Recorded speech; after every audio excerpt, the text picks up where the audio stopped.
Peace,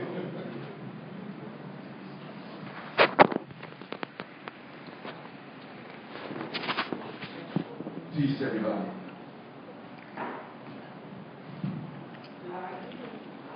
First of all, I want to give We Are Poets much respect and props for inviting me here today. But also I want to give, it's lovely to be my man Keith right here. We had a couple of inbox exchanges and things like that, exchange ideas. Matthew as well. Sugar.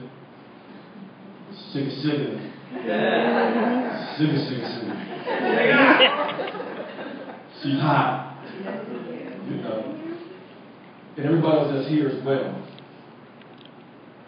As we get into this, I want you to begin to think about the struggle. Because we have diversity sitting here in this room, but everybody has a different experience. And just because you have the experience that we experience doesn't mean that you are exempt from the pain and the struggle that we experience, because the pain that was inflicted upon us is the pain that's being inflicted back upon you. And so as we go on today, I'm going to show you how the pain is upon all of us. Are you with me?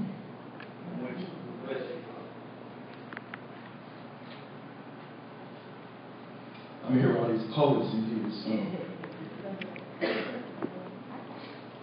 I'm going to have to bless the mic. Yes, sir.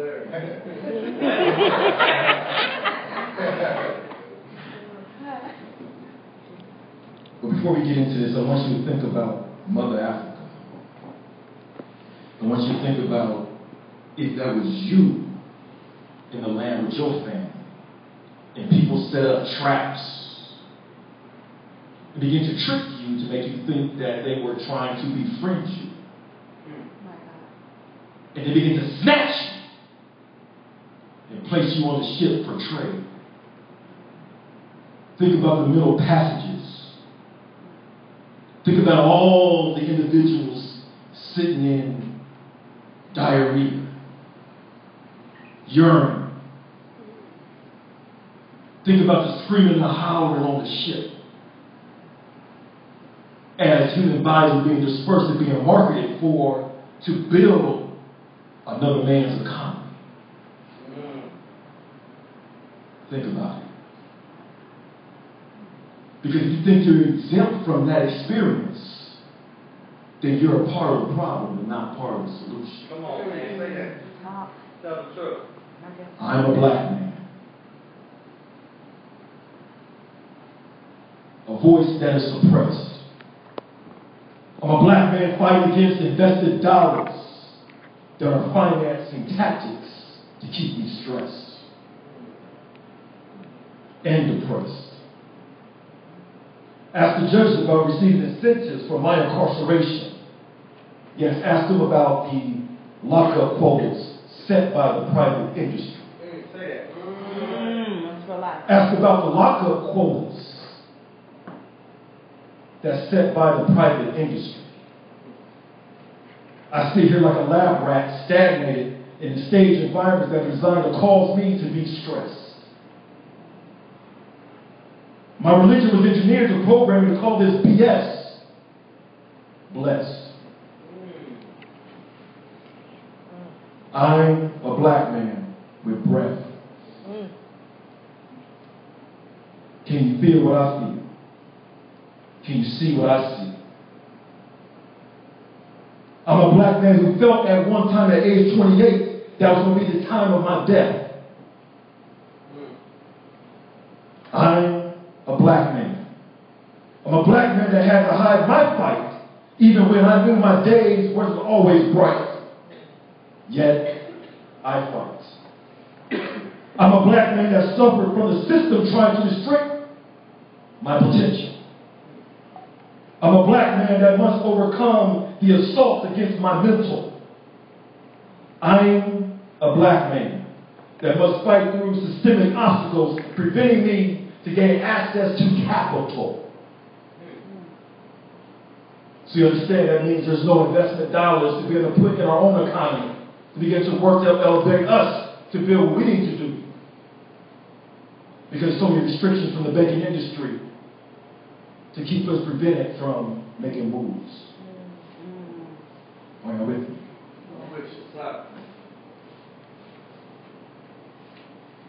But yet, I'm a black man. I've been fractured morally. My wounds I carry is seen in our divided families. Despite my condition, I'm trying to embrace accountability. Yet, I'm black. And I'm out of position, trying to fight so I can take care of my responsibilities.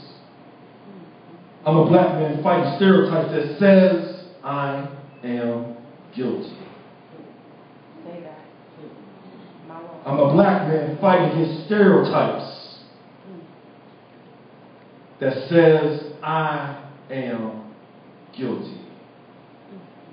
I'm unaware of my own pathologies. Growing up as a young man without anyone defining these realities in the systemic dichotomies. I'm a victim of manipulated history. Can y'all feel me? I'm a black man. I'm trying to fight to discover my own identity.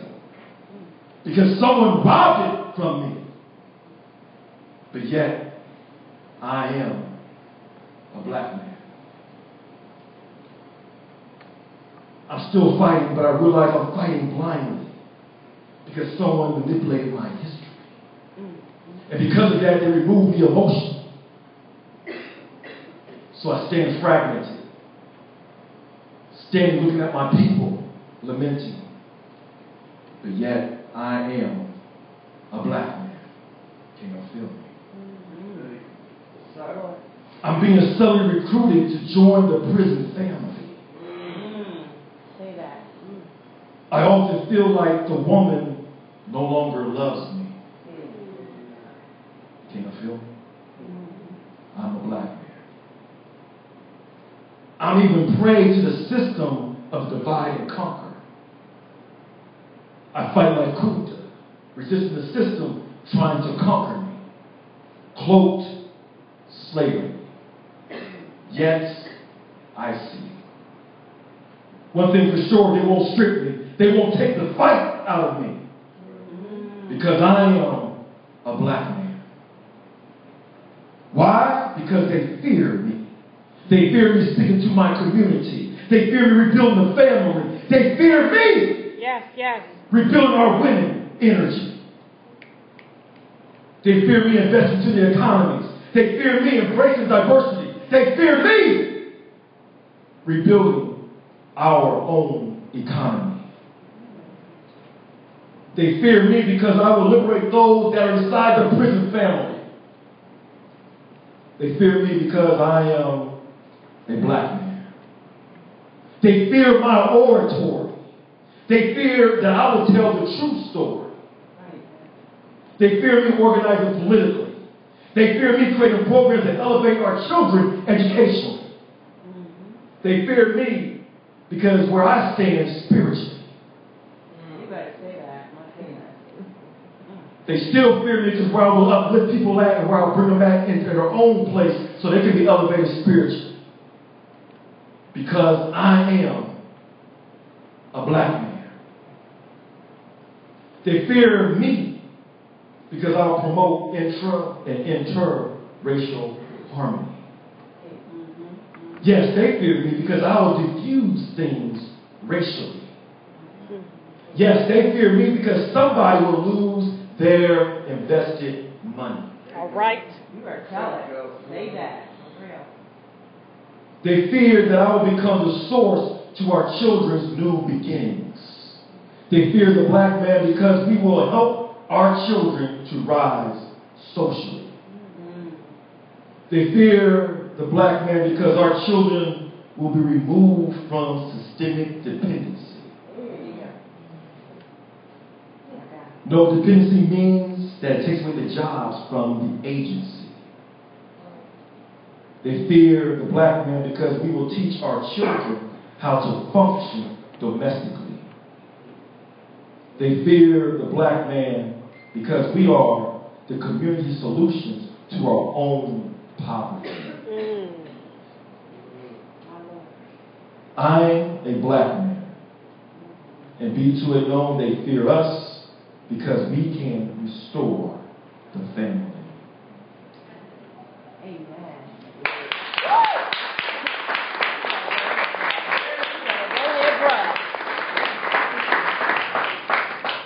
Thank you. I've been honored tonight to get into this message.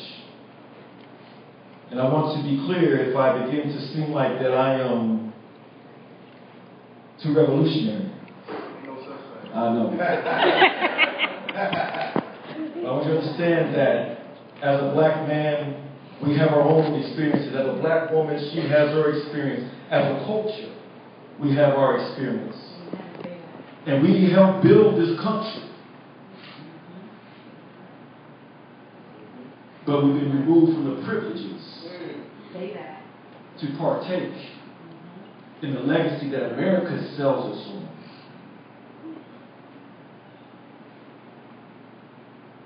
So we look at black history, and I thank God for Carter G. Woodson, who began to bring this, to get them to acknowledge at least a month for us to begin to reflect as a benchmark or a baseline of thought,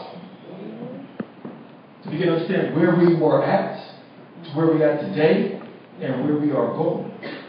The problem is that we spend time reflecting backwards, and we don't look forward. Are you with me?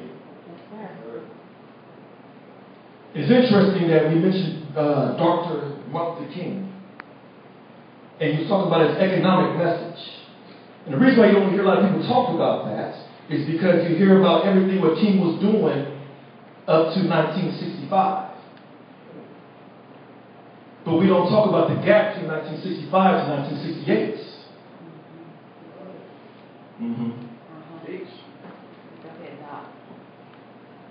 Why is that? Because Dr. King began to reshape his ideology.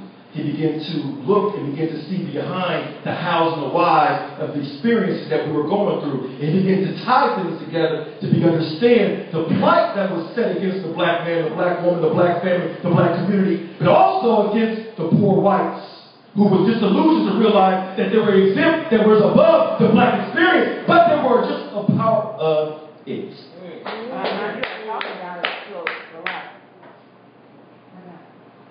So there's a gap, because Dr. King began to transform. He began to sit with Elijah Muhammad. He began to sit and understand the lessons of Gandhi. He began to sit and understand the lessons of Marcus Garvey. He was the originator to begin to understand everybody to press the ideology of group economics. We have the wars movement. We have all these different movements that occur, but this ideology Martin Luther King began to develop and understand and begin to connect the dots. And then he became international in his understanding. And that's when he started becoming a threat. Yes. That's it. So him and Malcolm X began to operate and begin to talk and begin to exchange concepts and lessons and principles, and they begin to understand that there is no difference in the struggle. Say that. My goodness. Right. That's real. Right. That's real right there. Right. God. So now the black man was being feared because now you got these two major voices. Yes. That had the ability to move not just the black people, but also move people in general. Yes. Yes. Because remember, Malcolm X began to speak at Harvard and began to articulate the black plight and began to go with the daggone professors and the higher up learning individuals and began to shut them down. And begin to dissect them piece by piece, bit by bit, and begin to show them themselves because of what this country has crafted, the illusion that they have sold us in, that they were protecting. So now you have Martin, who they thought they had under their side. And so he began to speak and began to rally things in Alabama, right? Mm-hmm. And he began to look and start seeing the economic rights, the trash bin. Everybody understands that one, right? Everybody in the history books understood that. Mm-hmm. And so he began to start to speak. And when people understand, you don't hear about those messages when he was telling everyone to invest their insurance dollars and where to put it at and begin to see where to patronize that, because he started understanding that, and the bottom line, we can fight for civil rights all day long. Mm-hmm. But if we don't have no economic rights, it's just an illusion of freedom. Mm-hmm. So I say all that to say this. It was very interesting up to Dr. Martin Luther King's death. One of his close friends, Harry Belafonte, began to see Martin, and he was perplexed. He was grieved. He was in deep ponder. He was musing. And he asked him, what's disturbing you? And Martin just, they say he just kept just thinking about where everyone's going with the movement and the progress, but yet he was sad. Mm-hmm. And so Mr. Belafonte began to ask him, and this is what Martin began to say: I have come upon something that disturbs me deeply. We have fought hard and long for integration, as I believe we should have. I know that we will win. But, everybody say but. But I've come to believe we are integrating into a burning house.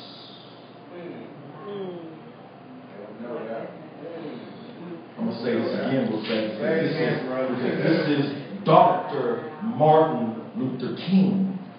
And this is maybe about 2 weeks before it led to his martyrdom.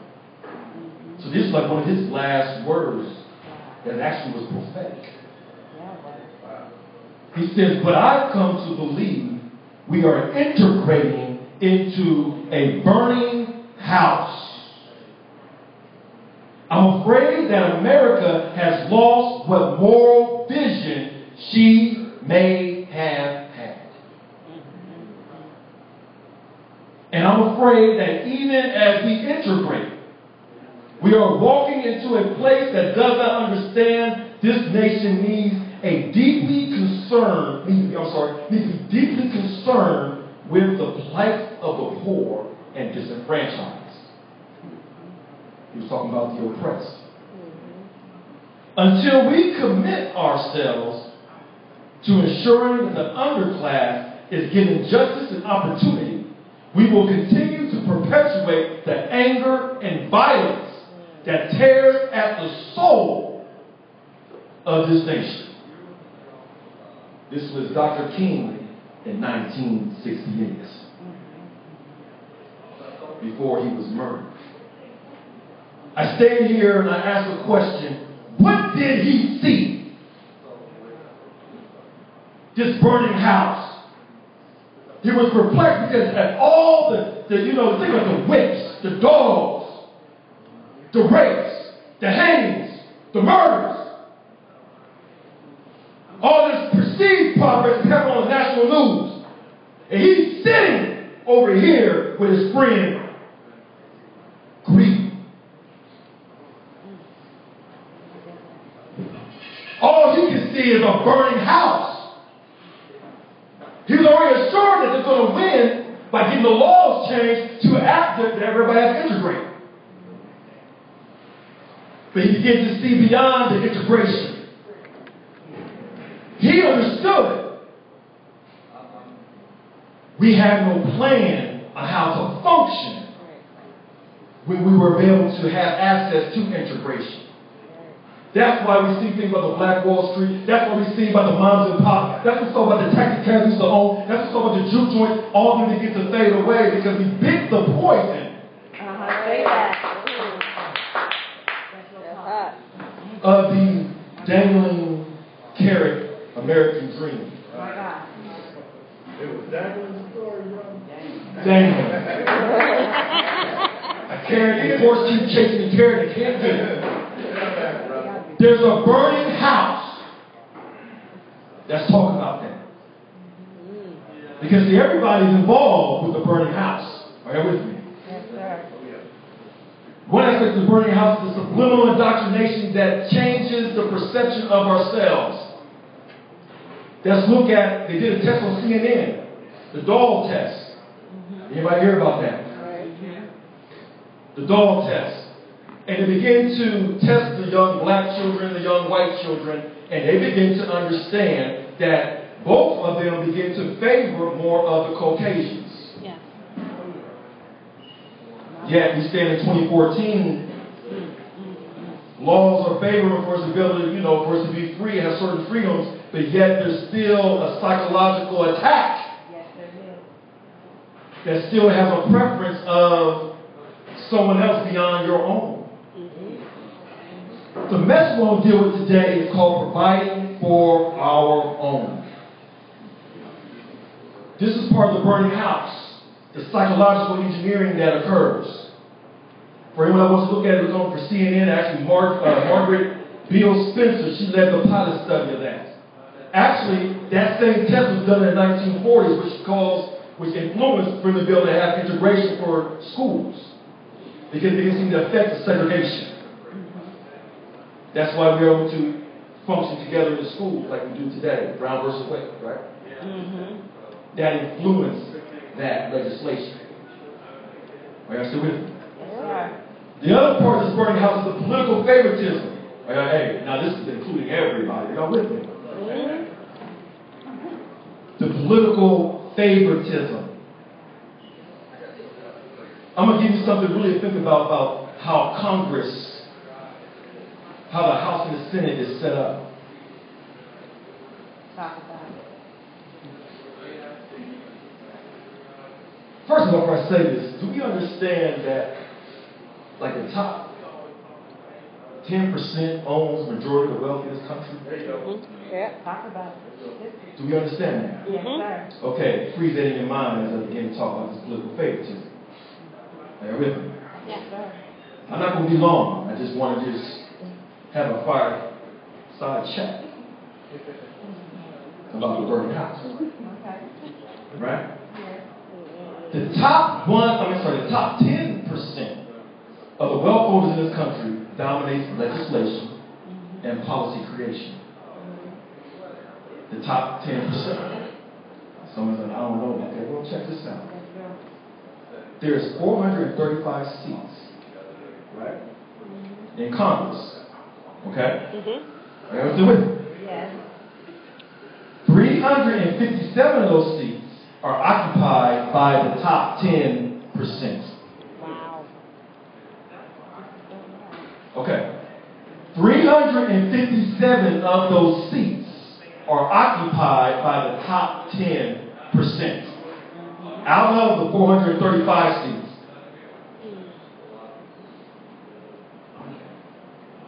Now, let's go even deeper on this. So the top 1%, 183 of the seats belong to the top 1%. Right, still with me? So that means the top 1% owns 42% of the seats. Wow.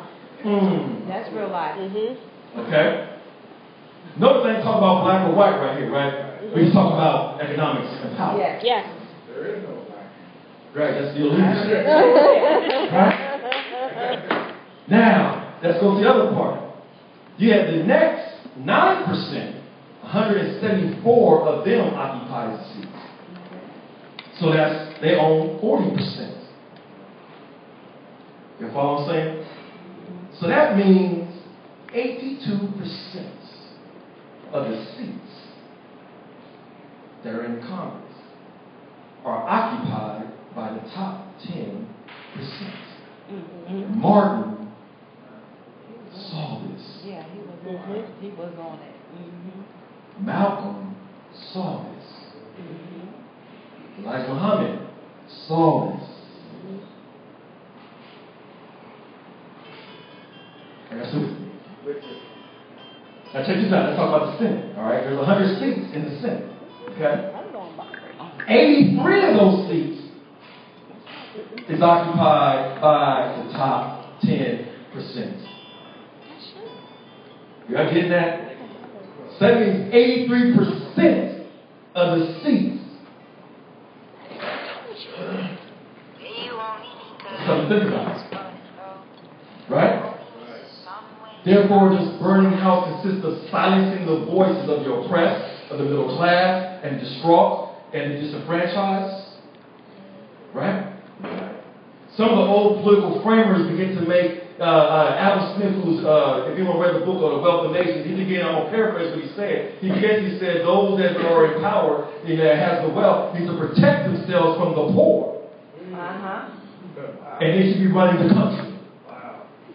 Say that. Wow.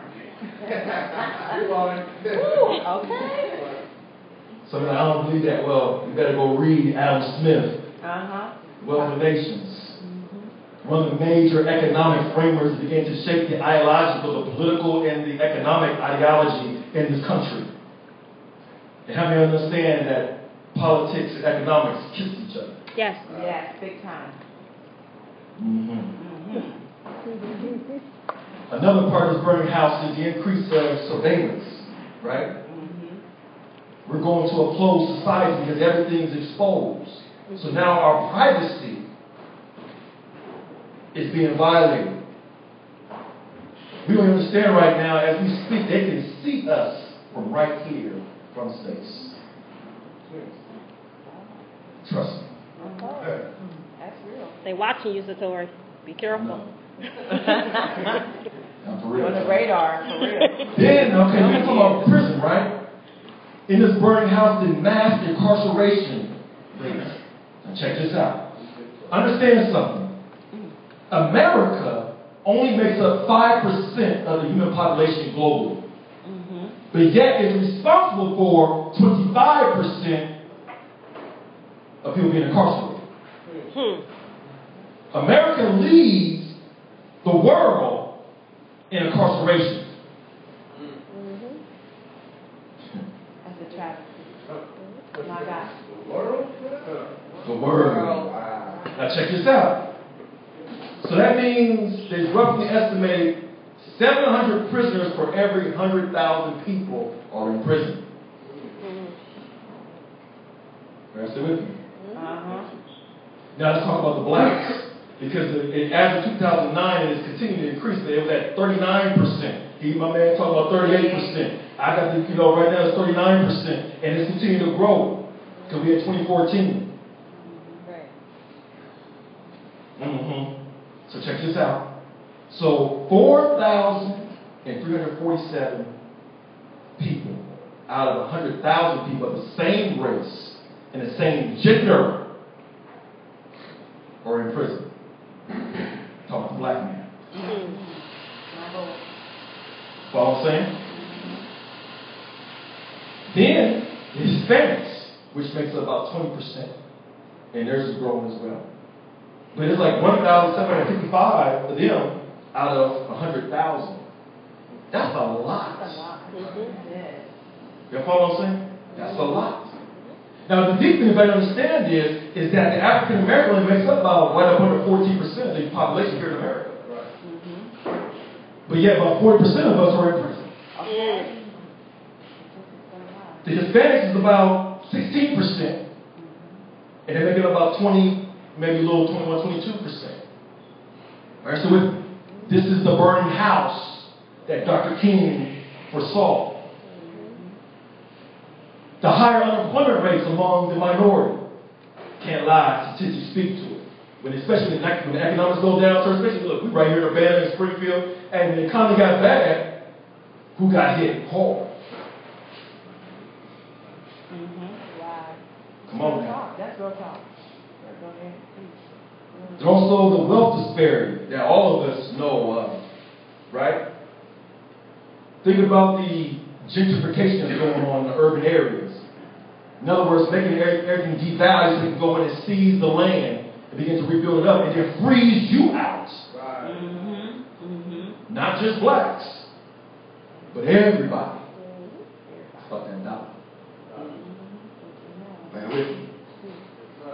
is that burning house. They also manipulate that food supply.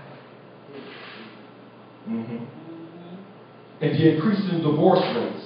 Oh my goodness. Right? Mm-hmm.